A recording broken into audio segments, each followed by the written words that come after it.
They're called fentanyl and its analogs. These have been around for years, but they've become popularized recently.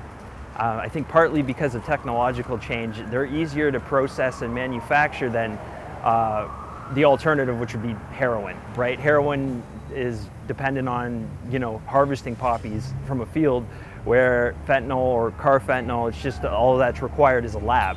Makes it easier, it's more potent, easier to smuggle. Right now in British Columbia particularly, the drug supply is contaminated by fentanyl and its analogs.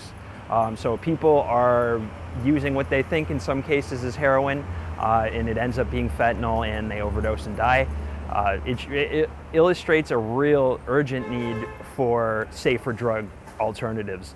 So hydromorphone, prescription heroin, Dilaudid, all these things are really urgently needed right now. There are some efforts towards getting safer drugs, but there needs to be a far greater effort. We have to keep our priorities straight on what's important in an overdose epidemic as far as funding goes. So, drug checking is important, but at the same time, we need safer opioid alternatives at the end of the day. I'd like to see the decriminalization of all drug possession. I'd like to see safe and regulated supplies of drugs, and I'd like to see people stop going to prison for buying or selling drugs.